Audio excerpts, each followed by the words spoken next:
था आपका एक बार फिर से ऑनलाइन क्लास में। आज हमें पढ़नी है राजस्थान राष्ट्रपति की विधायिक शक्तियां।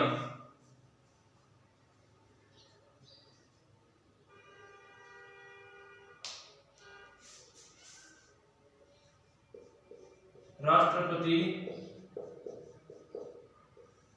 की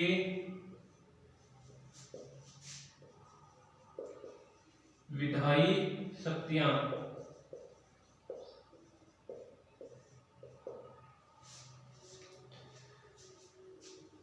देखो, विधायी क्षेत्र या विधायी शक्तियां में सबसे पहले है विधायी क्षेत्र का प्रशासन।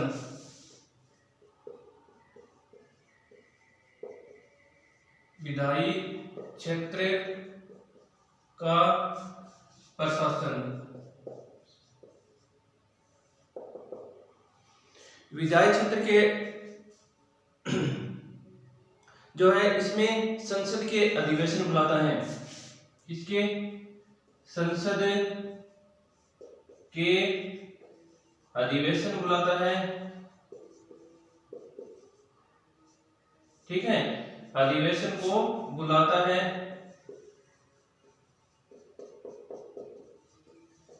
अधिवेशन को बुलाता है, वह अधिवेशन की समाप्ति की घोषणा करता है।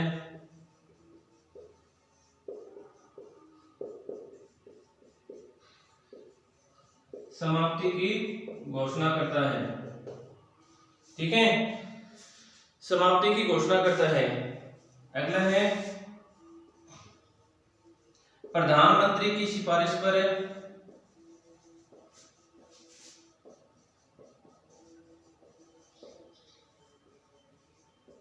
प्रधानमंत्री की सिफारिश पर लोकसभा को भंग करता है।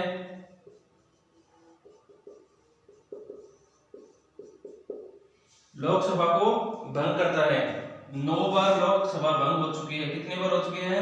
9 बार लोकसभा भंग। इसके बाद संसद के अधिवेशन, यानी कि जब चुनाव होकर लोकसभा और राज्यसभा का चुनाव होने के बाद में संसद के प्रारंभ, यानी कि संसद में सबसे पहले प्रारंभ में राष्ट्रपति दोनों सदनों का क्या करता है? संबोधित करता है। प्रारंभ में यानी कि चुनाव होने के बाद जैसे ही दोनों सदन आते हैं, दोनों सदनों को संयुक्त रूप से बैठकों में भाषण देता है, उनको संबोधित करता है। फिर विधायी क्षेत्र है, इसमें जो दूसरी है वह विधायी क्षेत्र में पहला है विधायी क्षेत्र के का प्रशासन है। प्रशासन के बाद में दूसरी है मनमोनित, ठीक है, कि सदस्यों को मनमोनित करना। सदस्यों को मनमोनित करना। देखो, राज्यसभा में 12 सदस्यों को मनमोनित करता है। लोकसभा में 2 सदस्यों को मनमोनित करता है, ठीक है। राज्यसभा में राष्ट्रपति द्वारा खेल, साहित्य, कला, विज्ञान, समाज सेवा, ठीक है, आदि क्षेत्रों में जो विशेष ज्ञान होते हैं उन विशेष व्यक्तियों को, ठीक है, राष्ट्रपति द्वारा मनमोनित किया जाता है। लोकसभा में 2 एंग्लो इंडियन या आंग्ल भारतीय सदस्यों को मनमोनित किया जाता है, ठीक है। और 2020 के बाद में लोकसभा में 2020 के बाद में लोकसभा में मनमोनित सदस्यों की संख्या को निरस्त कर दिया गया है। अब कोई भी प्रावधान नहीं है, राष्ट्रपति लोकसभा में नहीं करता है, ठीक है। अब है विधेयक पर निषेध का अधिकार।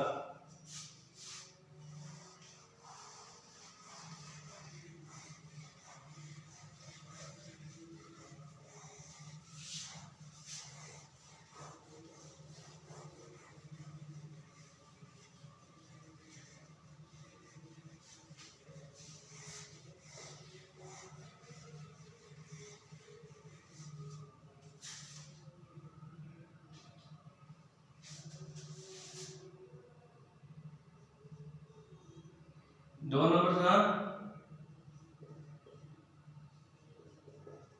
सदस्यों को मनमोनित करना।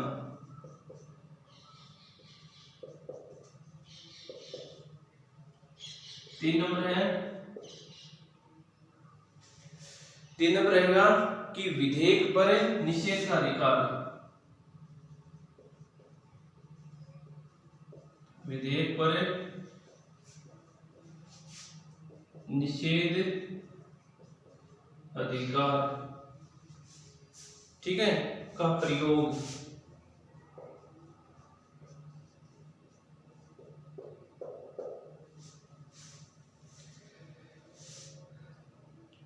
संसद के स्वीकृति के बाद, यानी कि कोई भी विधेयक है वह संसद में पारित होने के बाद राष्ट्रपति के पास जाता है और राष्ट्रपति की स्वीकृति या हस्ताक्षर के बाद में वह विधेयक कानून का रूप धारण कर लेता है। परंतु राष्ट्रपति द्वारा कुछ विधेयकों को पुनर्विचार के लिए वापस संसद में भेज दिया जाता है और यदि संसद पुनः उसी विधेयक को पारित कर राष्ट्रपति के पास भेज दिया जाता है तो वही विधेयक दूसरी बार राष्ट्रपति के पास जाता है तो राष्ट्रपति को उस विधेयक को पारित करना ही होता है, उस पर हस्ताक्षर करना ही होता है या करने ही होते हैं, उस विधेयक को पारित करना ही होगा। तो सबसे पहले इसमें कि संसद द्वारा पारित कोई भी विधेयक, संसद द्वारा पारित विधेयक राष्ट्रपति के पास, राष्ट्रपति द्वारा स्वीकृति के बाद, स्वीकृति के बाद क्या बनता है? स्वीकृति के बाद वह कानून का रूप धारण करता है।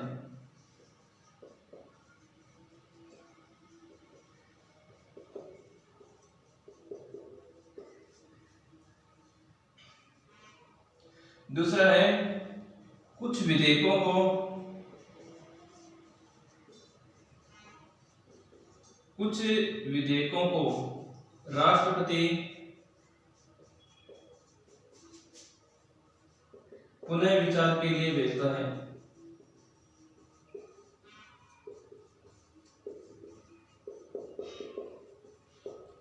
ठीक है, पुनः विचार के लिए भेजता है। जब पुनः विचार के लिए भेजता है तो लोग संसद द्वारा जब उसको पुनः पारित करके राष्ट्रपति के पास भेजा जाता है तो राष्ट्रपति को उसकी स्वीकृति देनी होती है। ठीक है, अब इसके बाद जो 4 नंबर पर है वह क्या रहेगा? अध्यादेश, अध्यादेश जारी करना।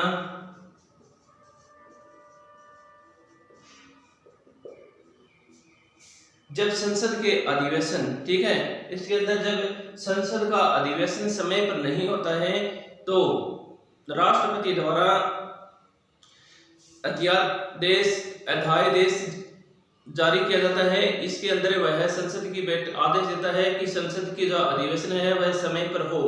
यदि 6 माह, यदि 2 अधिवेशनों के मध्य 6 माह से अधिक का समय होता है उस समय राष्ट्रपति द्वारा यह अध्यादेश जारी किया जाता है। ठीक है, तो ये थी अपनी क्या? विधायी शक्ति। ठीक है, क्या थी?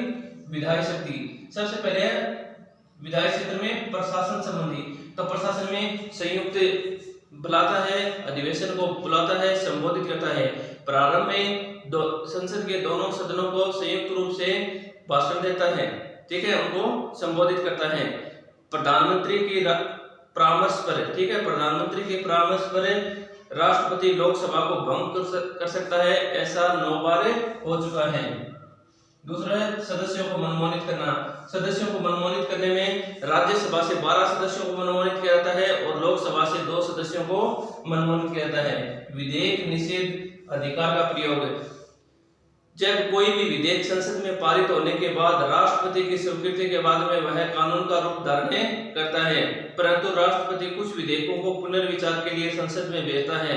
जब संसद द्वारा पुनर्विचार भेजे हुए को दोबारा पारित कर ठीक है राष्ट्रपति के समक्ष रखती है तो राष्ट्रपति उसको स्वीकृति देनी ही होती है, अनिवार्य है।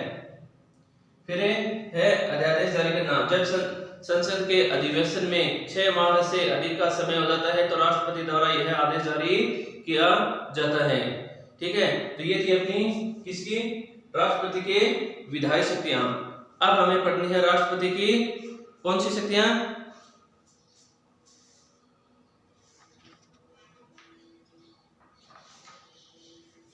अब राष्ट्रपति के बारे में वित्तीय शक्तियां पढ़नी है। तो देखो वित्तीय शक्तियां,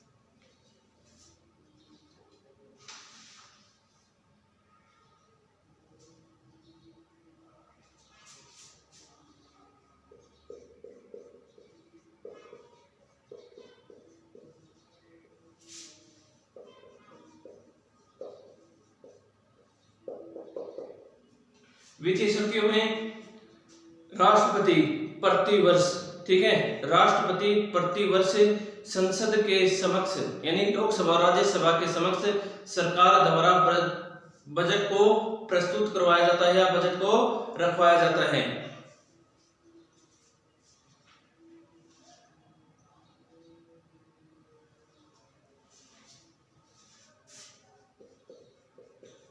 प्रतिवर्ष,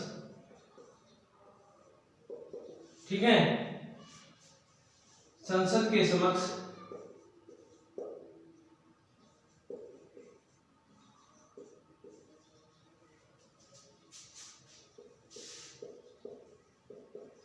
सरकार द्वारा बजट राष्ट्रपति की आज्ञा के बाद रखा जाता है। ठीक है, रखवाता है या रखा जाता है कि प्रतिवर्ष, प्रतिवर्ष को कहते हैं वित्तीय वर्ष। सरकार का वित्तीय वर्ष होता है 1 अप्रैल से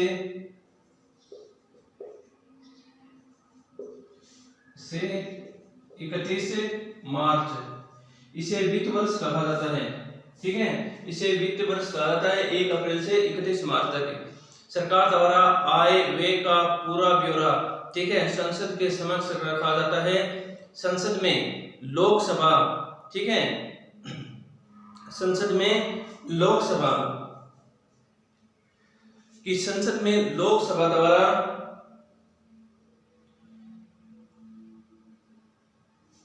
संसद में लोकसभा होती है, लोकसभा द्वारा लोकसभा से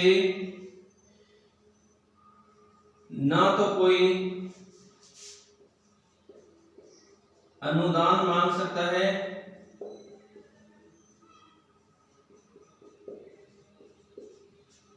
और ना ही कोई विधेयक, ना ही कोई विधेयक, ठीक है, दोनों पर ही यदि संसद को, राज्यसभा को चर्चा करनी होती है तो लोकसभा पर यह सब सवाल करने से पहले, प्रश्न पूछने से पहले राष्ट्रपति की आज्ञा लेनी होती है। राष्ट्रपति की स्वीकृति, ठीक है, यानी कि प्रतिवर्ष संसद के समक्ष राष्ट्रपति द्वारा बजट रखवाया जाता है, सरकार द्वारा बजट रखा जाता है। 1 वर्ष में आय और व्यय का पूरा ब्यौरा भारत का रखा जाता है।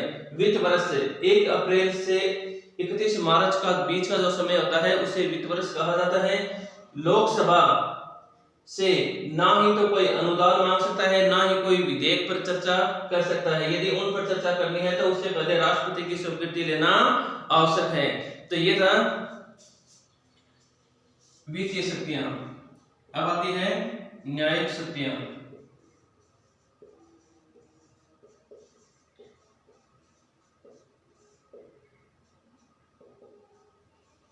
न्यायिक शक्तियों में देखो,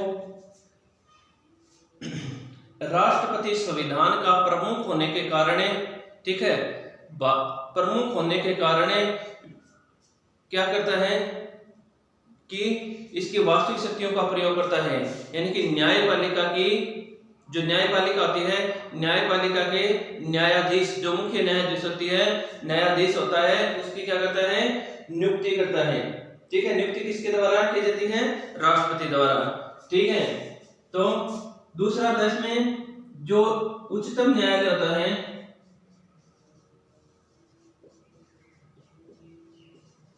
ठीक है, उच्चतम न्यायालय, इस उच्चतम न्यायालय की व्यवस्था के लिए जो कानून बनाए जाते हैं, इसकी व्यवस्था के लिए, ठीक है, उच्चतम न्यायालय के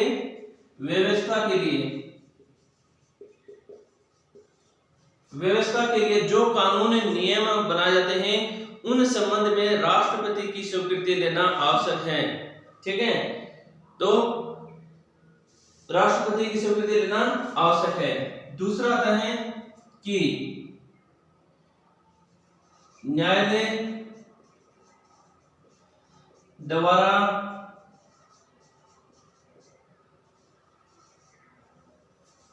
अपराधी को दिए गए दंड में, यानी अपराधी को उच्चतम न्यायालय में की व्यवस्था के नियमों के संबंध में राष्ट्रपति की स्वीकृति आवश्यक है। दूसरा, न्यायालय द्वारा, उच्चतम न्यायालय द्वारा जब किसी व्यक्ति को अपराध के मामले में दंड दिया जाता है तो उस दंड को अक्षमादान, ठीक है, दंड में परिवर्तन और दंड को कुछ समय तक रोक सकता है या फिर उसको क्षमा कर सकता है। तो यह प्रावधान है। देखो,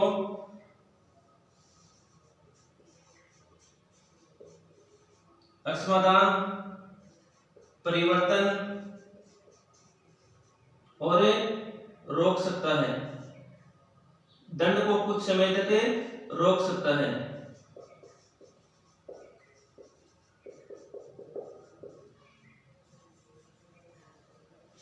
यह राष्ट्रपति के पास विशेष शक्तियां होती हैं।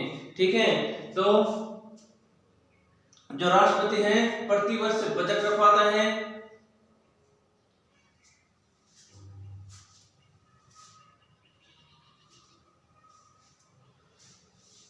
राष्ट्रपति के आज्ञा के बिना लोकसभा से किसी भी प्रकार के कोई भी प्रश्न नहीं पूछ सकते हैं। और न्यायिक शक्तियां में उच्चतम न्यायालय के व्यवस्था के संबंध में जो भी नियम बनाए जाते हैं, उन नियमों पर राष्ट्रपति की स्वीकृति आवश्यक है। न्यायालय द्वारा जब किसी अपराधी को दिए गए दंड पर अक्षमादान, परिवर्तन, दंड को रोक सकता है। यह सब राष्ट्रपति की क्या है, सामान्य कालीन शक्तियां हैं। ठीक है, राष्ट्रपति की कौन सी शक्तियां हैं, ये राष्ट्रपति की सामान्य कालीन शक्तियां हैं। अब हमें पढ़ना है राष्ट्रपति की आपातकालीन शक्तियां।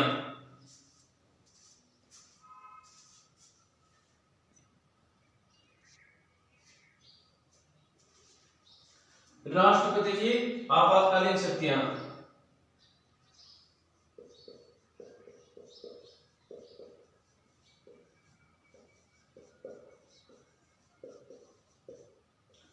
आपातकालीन शक्तियों में सबसे पहला है युद्ध, बाह्य आक्रमण या अशांति,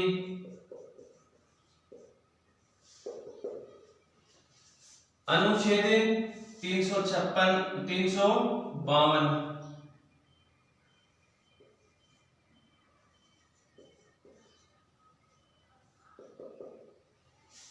अनुच्छेद 352 के अंदर जब युद्ध या बाह्य आक्रमण या किसी क्षेत्र में अशांति की व्यवस्था हो तो उस समय राष्ट्रपति द्वारा आपातकाल की घोषणा कर सकता है, ठीक है, आपातकाल की घोषणा कर सकता है, परंतु 2 माह के अंदर, ठीक है, 2 माह के अंदर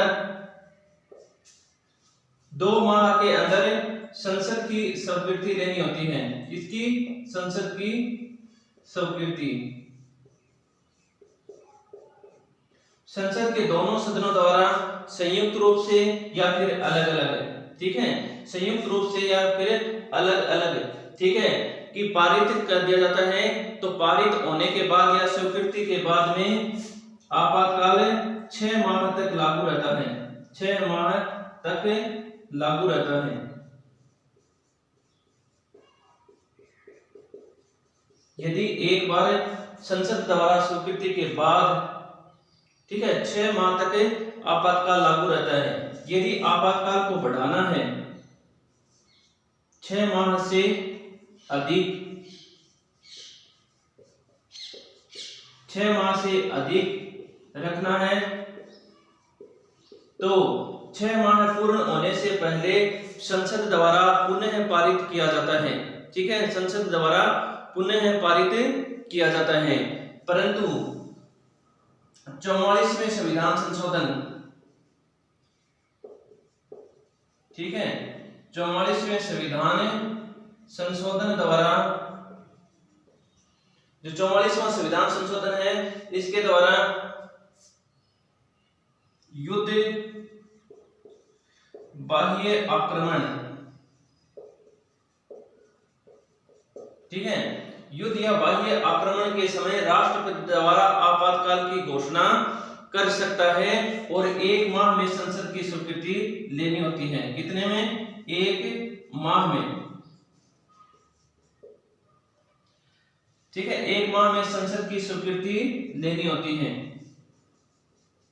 वही कि लोकसभा और राज्यसभा के दोनों सदस्यों द्वारा जब बहुमत पारित कर आपातकाल की घोषणा को स्वीकार कर लिया जाता है, तब यह 6 माह तक लगती है। 6 माह बाद पुनः इस प्रक्रिया को दोहराना पड़ता है।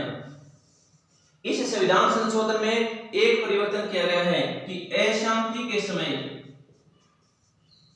ठीक है, अशांति के समय संसद के जो कैबिनेट होते हैं, ठीक है, कैबिनेट द्वारा, ठीक है, जब कैबिनेट द्वारा लिखित रूप में परामर्श देते हैं, ठीक है, कैबिनेट मंत्रियों द्वारा जब लिखित रूप में परामर्श दिया जाता है तो राष्ट्रपति आपातकाल की घोषणा कर सकता है, ठीक है।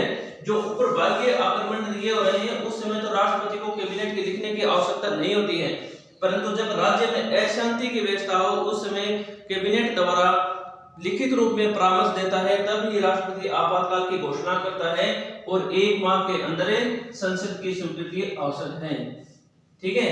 ये अनुच्छेद 352 है। अब 352 के बाद में अनुच्छेद आता है 356।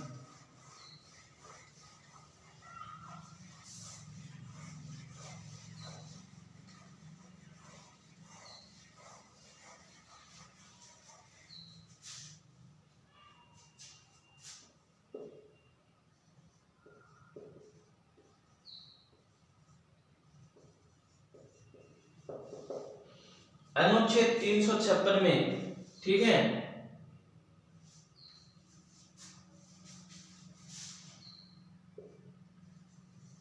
दूसरा है राज्यों का संवैधानिक तंत्र विफल होने पर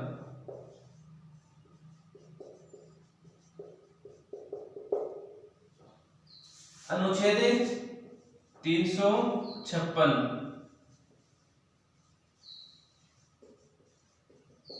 अनुच्छेद 356 के अनुसार जब किसी राज्य का, ठीक है, जब किसी राज्य का शासन संविधान के अनुसार नहीं चल रहा हो तो तब राष्ट्रपति को राज्यपाल द्वारा परामर्श दी जाती है, या फिर अन्य रूप से यह समाधान हो जाए कि राज्य का संवैधानिक तंत्र है वह विफल हो रहा है, तो उस समय राष्ट्रपति द्वारा आपातकाल की घोषणा की जाती है, ठीक है, उस राज्य के लिए आपातकाल की घोषणा की जाती है।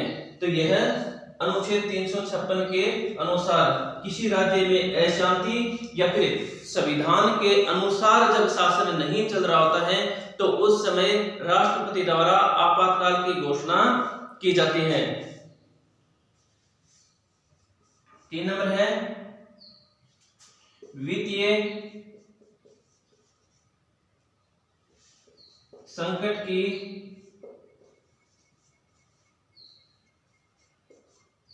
उद्घोषणा।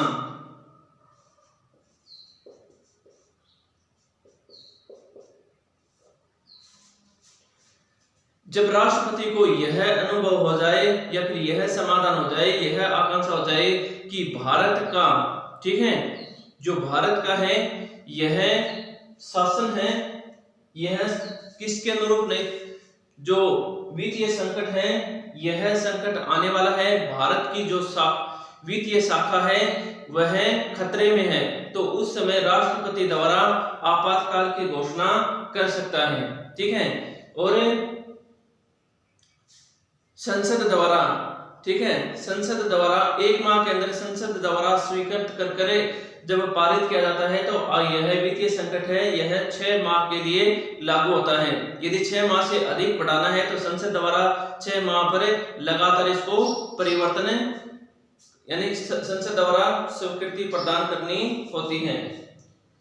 और ये राज्य में जो संवैधानिक तंत्र विफल होता है इस में भी क्या है, संसद की स्वीकृति आवश्यक है। संसद की स्वीकृति आवश्यक है, ठीक है, संसद द्वारा स्वीकृति मिलने पर 6 माह तक लगता है। ठीक है, जो संवैधानिक तंत्र है ये 6 माह तक लगता है। यदि 6 माह से अधिक करना है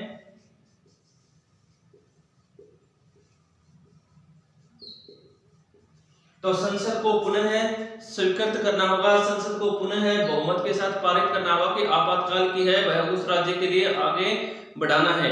ठीक है,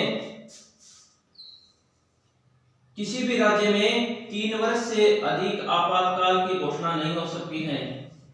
ठीक है, यानी कि 6 माह तक बढ़ाकर 3 वर्ष तक आपातकाल लगा सकता है। 3 वर्ष के बाद किसी भी परिस्थिति में उस राज्य के लिए आपातकाल की घोषणा नहीं की जा सकती है। ठीक है, तो यह थी आपातकालीन संबंधी राष्ट्रपति की शक्तियां। सबसे पहले है अनुच्छेद 352। अनुच्छेद 352 में वर्णन है कि युद्ध, बाह्य आक्रमण और अशांति के समय राष्ट्रपति द्वारा आपातकाल की घोषणा की जाती है, परंतु 2 माह के अंदर संसद की स्वीकृति लेना आवश्यक है और संसद की स्वीकृति के बाद में आपातकाल की घोषणा 6 माह तक रहती है। यदि 6 माह से अधिक बढ़ाना है तो संसद को पुनः पारित करना होता है। ठीक है, 44वें संविधान संशोधन में जो युद्ध अनुच्छेद 352 है इसमें परिवर्तन कर, ठीक है, युद्ध, बाह्य आक्रमण के समय, ठीक है, राष्ट्रपति आपातकाल की घोषणा कर सकता है, परंतु अशांति के समय जब घोषणा करनी होती है तो कैबिनेट द्वारा लिखित रूप में परामर्श देने के बाद ही अशांति संबंधी घोषणा कर सकता है। ठीक है, राज्यों का संवैधानिक तंत्र विफल होने पर, जब किसी राज्य का संवैधानिक तंत्र विफल हो जाता है या फिर राज्यपाल द्वारा परामर्श दी जाती है तो उस राज्य के लिए आपातकाल की घोषणा की जाती है। आपातकाल की घोषणा के बाद संसद की स्वीकृति लेना आवश्यक है। संसद की स्वीकृति के बाद में 6 माह तक आपातकाल की घोषणा रहती है। यदि आपातकाल को बढ़ाना है तो संसद द्वारा पुनः पारित करना होता है और किसी भी राज्य के लिए 3 वर्ष से अधिक आपातकाल की घोषणा नहीं हो सकती। किसी भी परिस्थिति में 3 वर्ष से अधिक नहीं हो सकती। फिर है वित्तीय संकट, अनुच्छेद 360 में है, ये कितने में है, 360 में। अनुच्छेद 360 के अनुसार राष्ट्रपति है जब उसको यह लगे कि भारत का जो वित्तीय शाखा है वह खतरे में है तो वह आपातकाल की घोषणा कर सकता है। आपातकाल की घोषणा के बाद में संसद की स्वीकृति आवश्यक है। ठीक है, यदि संसद की स्वीकृति के बाद में 6 माह तक आपातकालीन लागू रहता है। यदि आपातकाल को बढ़ाना है तो संसद की स्वीकृति पुनः लेनी होती है। तो यह थी राष्ट्रपति की जो आपातकालीन शक्तियां और सामान्य शक्तियां।